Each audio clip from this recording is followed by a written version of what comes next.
깊은 수면 단계를 말하는 렘 수면에서 이 과격한 행동을 하는 등 심한 잠버릇을 가진 사람은 인지 기능이 낮아진다는 연구 결과가 나왔습니다. 네, 이런 증상을 보이는 환자 10명 가운데 2명 이상은 6년 안에 파킨슨병이나 치매에 걸리는 것으로 나타났는데요. 자세한 내용 분당 서울대병원 수면센터 윤인영 교수를 전화로 연결해 알아보겠습니다. 교수님 안녕하십니까? 예, 안녕하세요. 네, 사람은 잠들기 전에 좀 여러 가지 수면 단계를 거친다고 알고 있는데요.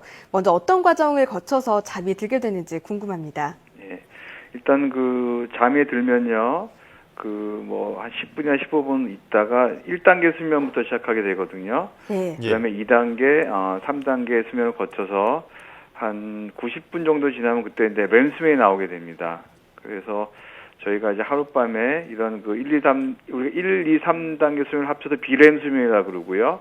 또 이제 단한 렘 수면이 있는데 이런 비렘 수면과 렘 수면이 그 하나의 짝이라고 볼 때 이런 짝이 하룻밤에 한 4-5번 나오게 됩니다. 예. 그렇게 되고 이제 우리가 흔히 말하는 깊은 수면이라고 하는 거는 수면의 첫 번째, 두 번째 짝일 때 그러니까 수면 전반부에 많이 나오게 되고요. 꿈꾸는 수면 알려진 렘 수면은 수면 후반부에 많이 나오게 됩니다. 예.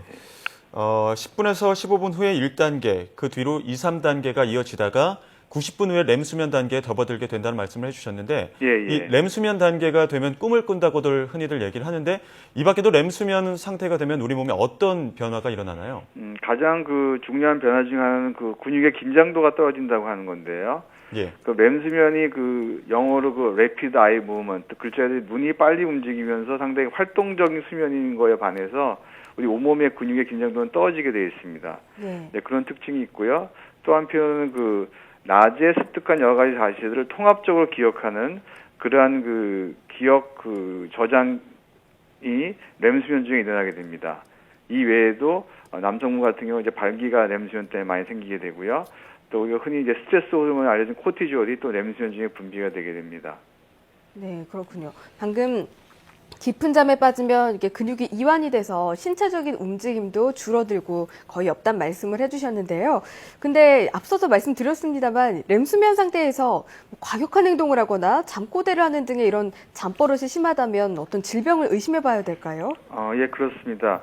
말씀드린 것처럼 이제 정상적으로 렘 수면 상태에서는 이제 꿈을 꾸더라도요, 우리 몸에 힘이 빠지기 때문에 꿈을 행동을 옮기지 못합니다. 예. 하지만 이 렘 수면 행동 장애가 있는 환자분들은 렘 수면 때 힘이 빠지는 그러한 증상이 없어지게 되기 때문에 다시 말해서 몸에 힘이 그대로 남아 있어서 자신이 꾸었던 꿈을 그래도 행동을 옮기게 되는 그러한 상태를 보게 됩니다. 예. 그러면서 또 실제 소리를 질리기도 하고 또 팔다리를 휘두르거나 심한 경우에 침대에서 이렇게 뛰어내리기도 하고 그러거든요. 이런 상태에서는 저희가 렘 수면 행동 장애라고 하는 그런 진단명을 붙이게 됩니다. 예. 원래는 렘 수면에 빠져들면 근육의 긴장도가 떨어지는데 이 렘 수면 상태에서도 긴장도가 남아있고 어떤 행동을 하게 되면 렘 수면 행동 장애다라는 말씀이시죠? 예, 그렇습니다. 예. 예, 그렇다면 이 수면 중에 나도 모르게 어떤 행동을 한다는 점은 목류병과 비슷한데요. 이 목류병과 렘 수면 행동 장애는 서로 다른 질병인가요? 예, 전혀 다른 질병인데요. 먼저 목류병이라는 용어 자체가 좀 잘못된 건데요. 예. 목류병은 한자를 풀면 꿈을 꾸면서 돌아다니는 병 그런 뜻이거든요. 이거는 이제 저희가 수면을 잘 모를 때 이제 일본 사람들이 번역을 이제 잘못해서 생긴 오해인데요. 실제로 목류병은 꿈이랑은 상관이 없습니다. 상관없고 그래서 저희가 요새 목류병이라고 그러지 않고 수면 중 보행증이라고 번역을 하게 되거든요. 그래서 아무튼 렘 수면 행동 장애는 렘 수면 때 생기는 거고요. 목류병은 3단계 수면, 깊은 잠을 잘 때 생기는 겁니다. 그래서 생기는 시간도 목류병은 수면 전반부에 많이 생기고요. 다음에 렘 수면 행동 장애 수면 후반부에 많이 생기게 되고요. 그다음에 또 생기는 나이도 틀립니다. 렘 수면 행동 장애 같은 경우는 보통 50대 중반 이후 60대에 많이 생기는 반면에 목류병은 아시겠지만 어린애들 같은 경우 이제 많이 생기게 되죠. 예. 생기고 이제 물론 나이가 더 생기는 경우도 있지만요. 그것도 목류병은 시간이 지나면 저절로 좋아지는 경우가 꽤 많이 있습니다. 하지만 렘 수면 행동 장애는 저절로 좋아지는 경우는 그렇게 흔하지 않고요. 지속적으로 좀 저희가 관심 갖고 치료를 해야 되고요. 끝으로 중요한 거는 목류병 같은 경우는 어떤 신경학적 이상 같은 게 동반되는 경우가 별로 없거든요. 네. 근데 이제 렘 수면 행동 장애는 이것이 어떤 그 치매나 파킨슨과 같이 나타날 수도 있고, 아니면 치매와 파킨슨 없다고 하더라도 나중에 시간이 지나면서 이런 어떤 치매와 파킨슨이 나올 수가 있습니다. 따라서 그 렌즈 생장에 있는 분들은 어떤 치매와 파킨슨이 나올 가능성에 대해서 항상 염두에 두고 관심을 가져야 할 겁니다. 네, 저희가 사실 이 램수면 상태보다는 몽유병이라는 표현을 많이 썼는데 예. 방금 차이점을 몽유병 같은 경우는 어린이에게 또 많이 나타나고 저절로 좋아질 수가 있지만 램수면 행동장애는 좀 어른들에게 많이 나타나고 저절로 좀 치유가 되기 어렵고 무엇보다 파킨슨병 같은 걸 불러일으키기 때문에 좀 주의 깊게 볼 필요가 있다고 하셨는데요. 그래서 더 이번에 그 10년간 환자를 관찰한 연구 결과를 발표하신 것에 대해서 관심이 높아지는 것 같습니다. 이들의 건강 상태는 어떻게 나타났나요?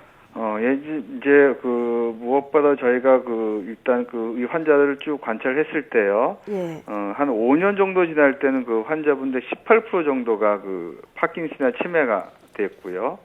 그 다음에 6년 정도 지날 때는 한 35%, 10년 지날 때는 한 50% 정도가 이제 파킨슨이나 치매로 진행이 됐거든요. 이렇게 이제 그 파킨슨 치매로 진행된 그 퍼센티지가 이제 비교적 낮지 않게 나타났고요. 이것뿐만 아니라 실제로 파킨슨 치매로 진행되지 않았다고 하더라도 그냥 그 렌즈 행정이 남았다고 하더라도 그 환자분 중에 50% 가까이에서 어떤 기억력이나 그 수행 능력이 지속적으로 떨어진 걸 관찰할 수가 있었습니다. 예. 따라서 이제 렌즈 행동 장애라고 하는 게 그 파킨슨이나 치매의 하나의 전조 증상일 수도 있지만 그것이 계속 남아있을 경우에도 인지 기능이 어떤 지속적으로 떨어진다고 하는 걸 알 수가 있었습니다. 예. 그렇다면 이렇게 램수면 행동 장애가 인지 기능에 영향을 주는 이유는 무엇일까요? 아직까지 정확하게 얘기하기는 어렵지만요. 기본적으로 램수면 행동 장애는 뇌의 어떤 퇴행성 질환이라고 저희가 생각을 하고 있거든요. 네. 예. 그러니까 사람들이 잘 때 꿈을 꾸고 행동하고 그러면요. 네, 잠시 전화. 꿈을 꾸고 행동을 하면 예. 이제 저희들이 어떤 낮 동안 스트레스라든지 성격상의 문제를 생각할 수가 있는데요. 전혀 이 병은 어떤 스트레스나 성격과는 무관하다고 하는 거죠. 그래서 이렇게 나이가 들면서 생기면서 특히 어떤 뇌의 퇴행성 변화와 관계 있는 거기 때문에 그로 인해서 어떤 그 인지기능의 저하라든지 파킨슨 질환 같은 게 잘 생길 수가 있는 겁니다. 네. 근데 이게 잠버릇이 있는지 본인이 알 수는 없고 주위에서 말해주잖아요. 그렇죠. 그래서 저희가 평소 스스로 나에게 잠버릇이 있는지 인지하기가 쉽지 않은데 교수님 이게 램수면 행동장애가 있는지 혹시 파악할 수 있는 방법이 있을까요, 스스로? 예, 스스로 파악하기는, 물론 이제 그 환자분들이요, 첫째는 자기가 이제 악몽을 꾼다고 얘기를 많이 합니다. 예. 악몽은 이제 특히 내용은 누구랑 싸운다든지, 도망간다든지, 쫓아간다든지, 이런 식의 이제 꿈을 많이 꾸게 되고요. 그러면서 이 꿈을 이제 그래도 행동으로 옮기는 경우가 많이 있게 되는데요. 이런 식으로 자기 자신이 느낄 수도 있고, 아니면 이제 배우자가 환자의 자는 모습을 보고선 어떤 그런 행동의 이상 같은 걸 알 수가 있습니다. 네. 특히 이제 이런 병 같은 경우 이런 이제 저희가 자세한 병력을 통해서 이분의 이제 상태를 알 수 있지만 저희가 수면 검사를 하게 되면요. 아까 제가 서두에 말씀드린 것처럼 렘수면 때는 몸의 근육의 힘이 다 떨어져야 되거든요. 근데 이런 분들은 렘수면 때 근육의 힘이 살아있고 근육이 움직인 걸 볼 수가 있습니다. 그래서 결론적으로는 어떤 그 정확한 병력 천치와 수면 검사를 통해서 저희가 이 렘수 행동 장애를 진단할 수가 있습니다. 예.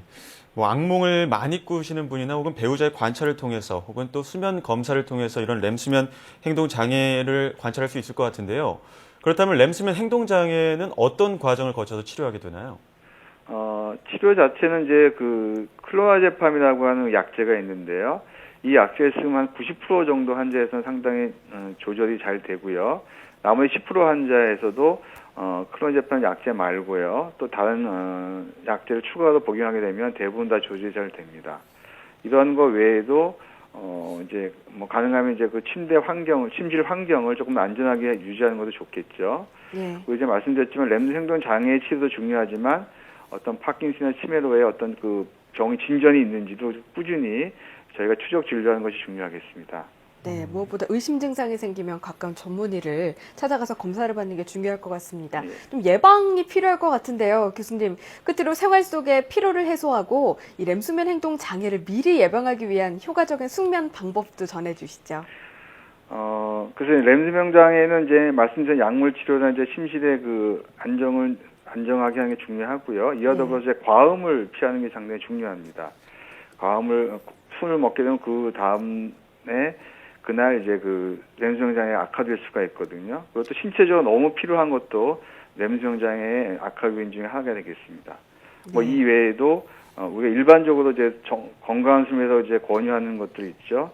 뭐 너무 오랫동안 신전에 놓지 말고 적절한 운동을 하고 카페인 섭취를 이제 자제하고 수면 전에 어떤 이완을 하고 이런 것들이 건강한 수면을 위한 하나의 그 중요한 그 수칙이 되겠습니다. 네. 이 과음을 피하고 적절한 운동을 하는 등의 일반 건강 수칙을 지키면 또 도움이 되겠네요. 지금까지 분당 서울대병원 수면센터 윤인영 교수와 함께 이야기 나눴습니다. 오늘 말씀 고맙습니다. 네, 감사합니다.